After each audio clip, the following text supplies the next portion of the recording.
நீங்க அவங்களுக்கு இந்த கான்ட்ராக்ட் கொடுத்தா அவங்களுக்கு ரொம்ப உதவியா இருக்கும் மேடம். பரவாயில்லம்மா. மூளை வச்சிருக்கியா இல்ல மூளை டிக்கில வச்சிருக்கியா? வச்சிருக்கேங்க. அறிவு இருக்கிற மாதிரி பேசு. வா. ஃப்ரிட்ஜ், வாஷிங் மிஷின், ஏசி எல்லாமே விக்கிறாரு. ரொம்ப நல்லா பண்ணிட்டு இருக்காங்க. 3ன்னு வைக்கலாம். முடிஞ்சு போச்சு. குழப்பணும் முடிவு பண்ணிட்டீங்க. அதான் கிடையாது தம்பி. ஏங்க இப்படி சொல்றீங்க?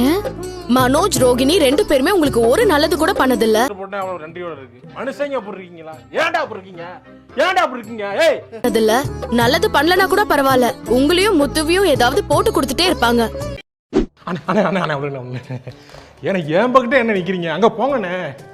என்னைய தான் ஃபாலோ பண்ணுமா நீங்க? இங்க அவங்களுக்கு இவ்ளோ பெரிய ஆர்டர் வாங்கி கொடுக்குறீங்க. உங்களை நினைச்சா எனக்கு ப்ரௌடா இருக்கு. டேய், அறிவு இருக்கா உனக்கு? சோறு தானே திங்கிறா? டேய், சோறு தானே திங்கிறா. அறிவு இல்ல உனக்கு? தெம்பு இல்ல. மாடவன் உடம்பு வளர்த்திருக்கிய. உனக்கு இது இல்ல. நான் அவங்களுக்கு இதை வாங்கி கொடுக்கறேங்கிற விஷயத்த யார்கிட்டயும் சொல்ல வேண்டாம்.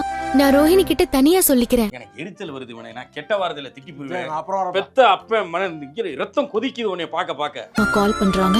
இவங்களுக்கு வேற வேலையே இல்ல. ஸ்பை வேலை பாக்குறதுக்குனே என்ன யூஸ் பண்ணிட்டு இருக்காங்க.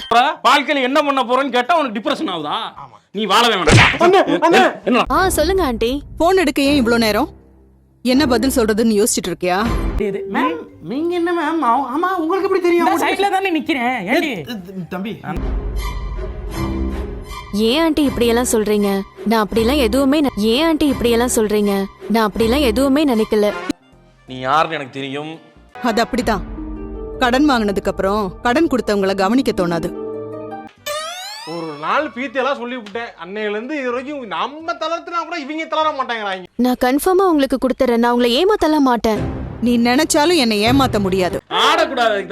அதாவது ஆடியது ஒரு ஆட்டம் என்று ஆடாதவர் சொல்வது ஒன்று என்று சொல்லுவாங்க.